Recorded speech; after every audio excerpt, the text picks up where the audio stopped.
Let's call this meeting to order.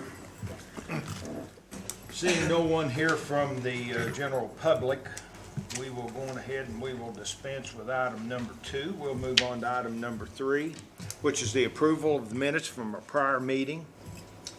Having had the opportunity to review those, are there any additions or corrections? Hearing none, I'll ask for a motion and a second for the approval of the minutes of our prior meeting. Make a motion to approve the minutes. Second. We have a motion and second. All those in favor say aye. Aye. Any opposed by like sign? Okay, we've all had also the opportunity to review the vouchers.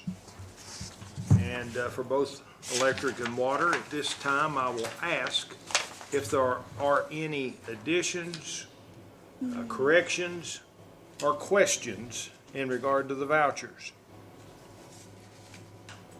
Hearing none, again, I'll ask for a motion and second for approval of the vouchers. So moved. Second. We have a motion and second. All those in favor say aye. Aye. Any opposed by like sign? This time, let's move on to item number 5 on our agenda, the approval of the monthly reports for the month of December. I will call on Mr. Fagan to review those with us at this time. Thank you, Mr. Chairman. In front of you, you have the revenue and expense summary through December 2016. The month of December was one of those 3 payroll months we have pop up every now and then. Normally, you have 3 payroll months a year because we get paid bi-weekly. Normally, you have 2. But because of the way the years hit this year, we're actually going to have 3. We're going to have another one happen in June, which happens once every 7-8 years or something because of the odd number of days. But the electric department had a net income of $81,000, and the water department had a loss of $71,000. Water and sewer did. Electric department's revenue less power costs, despite it being up this month as opposed to last year, our margin was down a little bit, so that impacted our difference here, but we're still $900,000 ahead of the forecast in the electric department. Water department has been hammered a lot with maintenance this year, a lot of extra work. Instead of capitalizing those gentlemen's time on work orders, they've had a lot of expense, and that's added up, and it's taken its toll a little bit on the water department. Dan expects that to turn around a little bit here in the spring, but a lot of that depends on how the weather goes and so forth. So, both departments are still in good shape, though, and I'll be glad to answer any questions that you might have. Do we have questions or comments? If we have none, then again, I will ask for a motion and second for the approval of monthly reports for the month of December. So moved. Second. We have a motion and second. All those in favor say aye. Aye. Any opposed by like sign? All right, let's move on then to Mr. Bowles for project status report for electric. Thank you, Mr. Chairman. We have 4 active projects that we're tracking for you, as you can see on your screen there. One revision, and we just had some rain and bad weather that pushed us a couple of weeks late on Peach Orchard. We expect it to be finished, though, this month. Graves Gap, very challenging job. Our forces are working on up in the mountain. Daniel Moody and his force doing a great job. That project is on schedule. We have started over at Claxton, working in between the weather, building our pads for our new transformers. And Barry McMillan and his crew have started on Dutch Valley, just got kicked off. Be happy to answer any questions that you have on that. I don't remember where Graves Gap is. Graves Gap is on Highway 116. It is just a little west of Bryceville, a little north of Laurel Grove, and it is It's out there.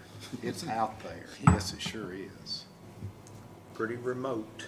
Now, the Claxton substation, I think that's the transformers we voted a couple, I don't remember, what's the timetable on that? You told us, but I don't remember what you told us. Yes, this is phase 2, and it will have one of those 2 transformers on it.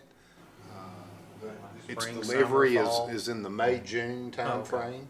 And then the third phase will be in the early summer, in July, August, and that'll be the third transformer on it. Any other questions? Mr. Chairman, while I have the floor just for a second, I think Yes, it sir. would be prudent to point out on the virtual power plant, because not only did we have a new record, but we had a very unusual event that has occurred with the new TVA rate change, and that is where they bill us both on our highest peak of the month, irrespective of when it happens, and the highest peak during what they call an on-peak period. As it so happened, this very cold streak we had in the January 8-9 timeframe, the coldest day and the highest system peak occurred on a Sunday. That's considered an off-peak time, so the billing is different. We have to chase that peak in order to monopolize the savings. So our folks, because we're staffed 24/7, were able to shave what we show you there in green for a savings off-peak of $25,432. Now, this is the chart you're used to seeing, because normally we peak during the on-peak period. Well, this was Monday, and it wasn't as cold, but this was our on-peak peak. As you see, it's less, the 129, than the 152. So we have another peak to chase, and we shaved there to the tune of 77,000 and change. And when you couple the 77 with the 25 and then add all the other niceties to it, the demand partnership and so forth, and I can't hardly read that, but where you get down to the, and Doug's gonna help me there. 134?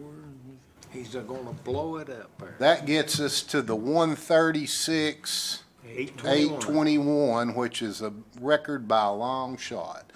In fact, it is well above even our net income for the month, is how substantial that is. So thank you for allowing me to show that. Thank you, Mr. Bowles. So that is unique because the peak of CUB's monthly bill happened at an off-peak day of TVA because it was a Sunday. Correct. And that And meant that's an there were off- 2 peaks to chase. We always chase the on-peak peak. Peak, the real peak. We, this time, had to chase the off-peak peak, but we were ready for it because, I mean, we watched the forecast, so we know. And that gained us another $25,000. There's not any utilities around us. I mean, Knoxville can't do that. They don't have the capability for that. So essentially, wherever we are when wind up, $100,000+ to the good of that. Absent this, we would have had a net loss for the month. That's pretty impressive.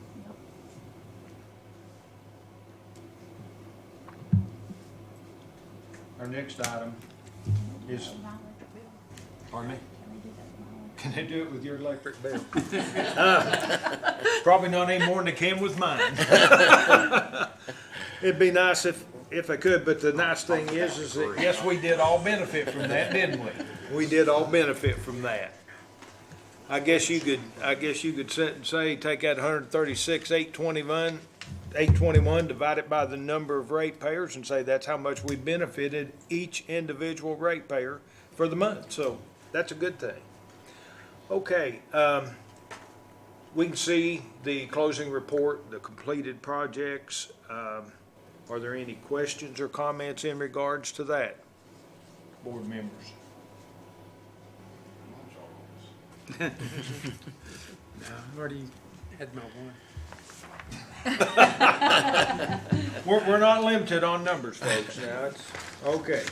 Then let's move on to item number 7, and, this is our transformer quotes. Mr. Bowles? Yes, this is a standard order that we do about quarterly, generally. It's not a hard and fast, it's when we need them, but it usually works out about quarterly. We're purchasing 150 units. This is a case where if you have looked at this, you'll see that the low bid is just a little over $90,000. We're recommending $93,615, which is the third bidder down, and the reason is the losses associated with the units. When we run the losses, the calculations of how much these units cost to operate, just like a gas guzzler car against a miser in gas, there's a little footnote here that says if we spend $3,085 more up front, we're going to save $23,326 over the life of the units. So that is our recommendation, to award a single purchase order to Utility Sales for $93,615. What's the reason for the higher operating cost on the Wesco or The losses associated with those Just the- units. They supply us that loss ratio that we run the calculation, and we do it for the life of the unit. And we've been doing that for years because you can get fooled, you know, because a transformer looks like a transformer. And this one's gonna give you a great deal, and that great deal with the higher losses is not a deal by over $23,000 over what we project the life. And we take the cost of money in that also, when we project all of that. All of those factors put together, then and you can see even the delivery date on this isn't as desirable as Wesco, you know. But factoring all of that in, and because we do order in a timely fashion where we don't get caught to where we have to pay a premium to get them in quickly, that we see that as over $20,000 savings over the cost, and that's significant when it's a 20% hit reduction of the whole bill is $93,000, so you're going to save $20,000 over the life of that product. So And really where that money would show up, it wouldn't necessarily show up Line in loss, dollars. yeah. It would show up as an increase in line loss, which over time, that really erodes your cash. that's a direct expense on the power cost. And out of those 4, I'm assuming that the utility sales has the less loss ratio. Yes, Okay. yes, they sure do. Now, And I'm have just looking Wesco at- come in with a better price, Right. then, and that calculation we would run, because the initial price would have been lower, that would have helped them in the, Right. in, as we projected that amount out.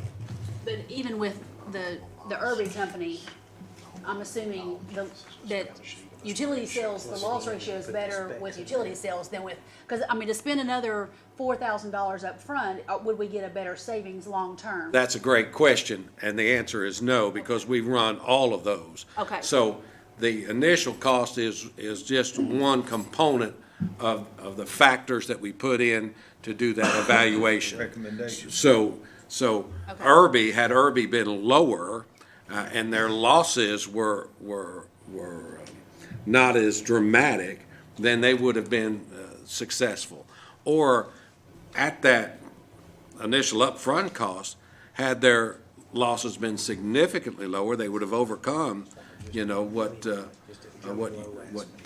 the others were, and they would have been the one we were recommending. It's the same parallel, it's just like comparing Wesco and utility. That's right. Because, you know, we're looking at savings there, and like you say, if the savings over the life of the loan was, say, or the equipment rather, was, say, 30,000, and you're paying 4 more, we'd have paid Well, that's- we'd have gone with that's- 97. Right, and that's what I just want to make sure that That's a We're, great, yeah, that's a great we're not up question. for another 3,000, and could we save even? another 10. Right, exactly. Yeah, well, we would be recommending that if that was the case. Thank you, Penny, that's a great question. Great question. Is that the law strictly because of the manufacturer of the units? Is that? There's some deviation between the manufacturers, although the next bid depends upon what they have that they ran through and tested.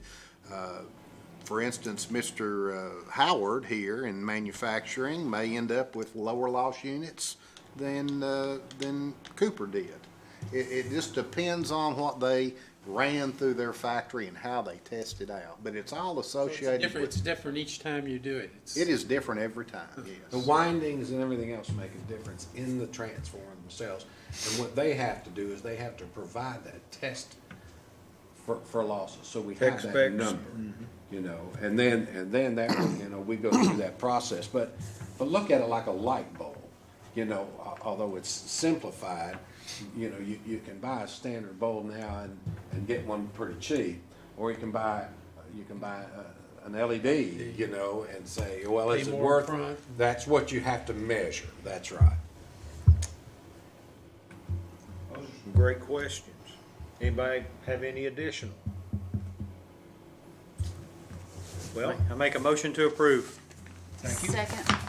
Thank you, that's what I was gonna ask for. All those in favor say aye. Aye. Any opposed, like sign? All right, let's move on then to item number 8. Ernie, you're running the show right now. Thank you, Mr. Chairman.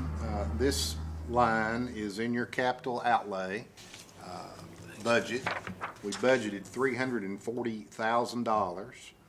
This is a very challenging area. The New River area, this is an old copper line that is through the fields and across the creeks and through the backyards, and it's going to be inaccessible in places and very difficult to work. And with the additional right-of-way to clear along the highway, Highway 116, by the time engineering got finished, we were at 366,157. But as you see, that's with a $33,000 contingency. So we did a pretty good job all the way around, budgeting and estimating. Now we can keep our fingers crossed that the actual will appear in concert with these. So we're serving this up to you as our recommendation, and ask for your approval to proceed to do this work order 455 in New River. Rerouting it to run along the roadway now? Yes, we are. Any other questions? If not, I will ask for a motion and second for approval of work order number 455. Motion to approve work order 455. Second. I have a motion second. All those in favor say aye. Aye. Any opposed? Like sign. All right, let's move on to item number 9, which is other business. Mr. Chairman, Okay. I can tell you that, that we are not perfect in what we do. We had an incident that we ran over a piece of equipment. We backed over it, and that's about a $12,000 back over on a line truck. And it really hurt our feelings, and it hurt the feelings of the folks that we held accountable for that. But I can tell you, it is very rare, and this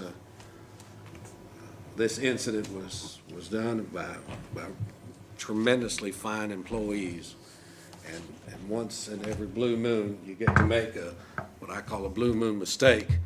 And we sure don't think any less of them, but I don't know that we could have said anything or done anything that made them, to make them feel any worse than they already did themselves. But stuff happens, and that happened, and I wanted to share that with you, that we're moving on from that.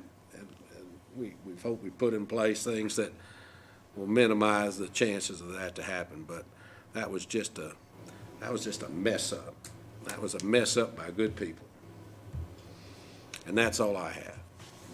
No injuries or anything. No People, injuries, just no, I equipment. mean, it was, you're Equipment. trying, well, yeah, you're, Equipment and the buildings. equipment was behind and it shouldn't have been behind there, and then the driver's moving off and he feels like he's sinking in the mud, so he's gonna try to back up to realign that thing, and of course, that split second of dropping at that thing in reverse, and you go a couple of feet, and then of course they knew exactly what they did. It happened that fast, and there's no recovery from a line truck going over something, so. No injuries, other than pride, so, but we share all the good things. I'd like, No, we, get you a sense that Well, that happens. There's I mean, stuff I- happens. I don't, it is, and we're very like you say, blessed. share the whole story. Could have been worse. I mean, Oh, you could God. all, these guys are out there in elements and conditions. that- oh, and then it's in a That, place so- where they're gonna sink in the mud, and then we're doing, and then it started raining, so, you had to break off on the rain, so, I mean, all about 9 conditions, and it all went as bad as it possibly could, for that to happen. But, Well, I trust management's concern on that, but as a board member, part of it. and that's what I'm I'm saying. sure you guys handled it well. Stuff so- happens. but There's as far as- accountability As for far as everything. I'm concerned, you know. things happen, and But, And it could have been worse. Someone could have been hurt. oh, absolutely. that's- Oh, absolutely. I was gonna say, as an insurance agent, I tell people, I say, first thing I say is everybody okay? Right. Is everybody okay? Yeah, and these are not. Accidents happen. They're not These are not, deliberate, these are they're not accidents. reckless folks, they're not careless, they're conscientious. It was just an unfortunate accident. Well, I think the lack of reporting of incidences of this nature indicates that people are accountable and are careful. So, thank you. Do we keep any kind of records as to how often and? Oh, this gosh. happens? Oh, everything is written up, and it becomes part of the file, and that becomes part of the incentive program that's evaluated throughout the year. There is a process, there is a big process. We incentivize folks, and part of that incentive, in that incentive evaluation are incidences like this that happen. Anything that has anything to do with safety is a negative, and that helps your rate, because you can get an incentive rate over your base rate. And that is annually done, and of course, this becomes part of that. And again, if we had someone that was prone to the carelessness, then that's a different thing. We're not going to have folks, even though they're nice people, that are just not suited to having their thumb on the pulse all the time.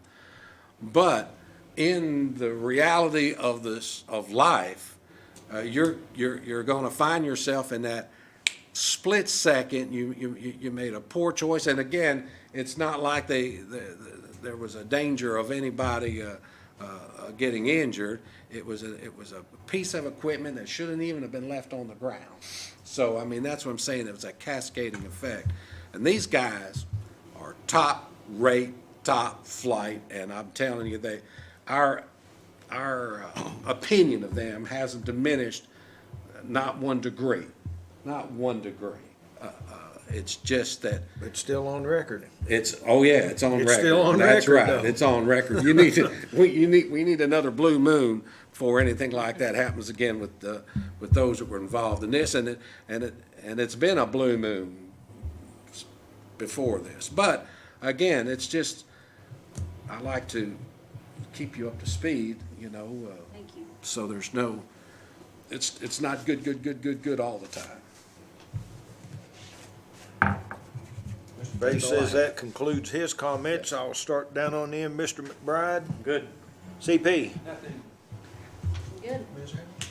Val. I do have one thing. I would like to apologize to Mr. Fay for my communications last month concerning an issue there. As in hindsight, there's always 2 ways or other ways to communicate, and feel like that situation could have been handled in a different communication form. And I'd also like to apologize to the board members because I'm sure that was uncomfortable in some ways, so I apologize for that to you all as well.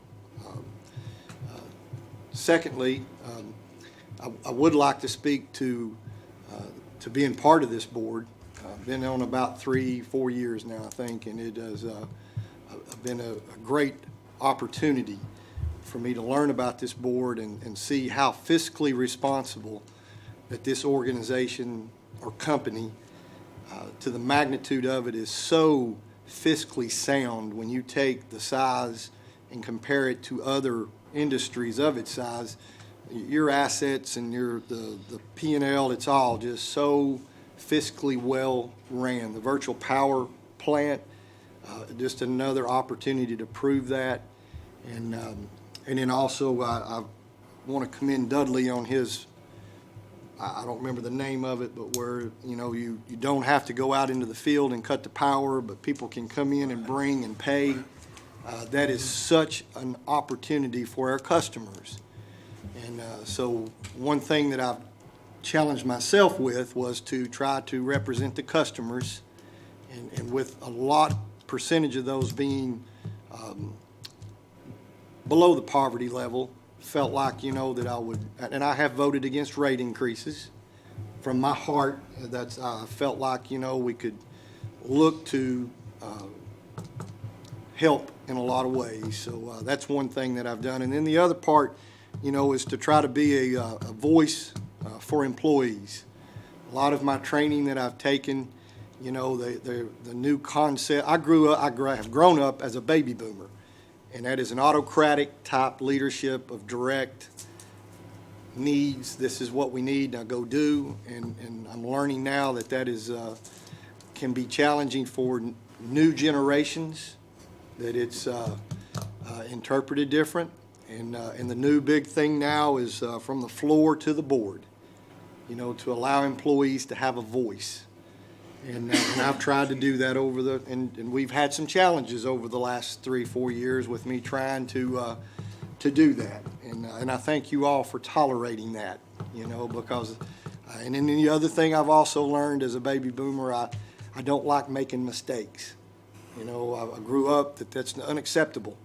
You've got to be 100% all the time, and I'm learning now that it's okay for me to acknowledge I can make a mistake. And that's a big challenge. So with that, I want to tenure my resignation from the board, effective the end of the month. And that way I can call Mayor Burton tonight and let him know. And luckily, we're not live on TV, or it'd be a little more challenging. But tenure that resignation and tell you how much I appreciate being part of this board. I've got some other opportunities that have come up in my life that I want to try to see where that leads me. So I want to thank each of you. It's been a privilege to work on this board and serve. And like I said, it's a great company, great board, and thank you.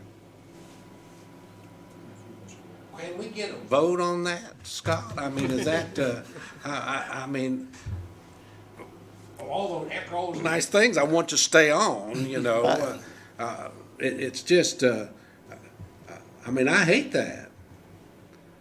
Is it a conflict that you have? I mean, is there something we could work around? No, I'm just kidding on that, And I understand. No, in December, my wife and I purchased a house in West Knoxville.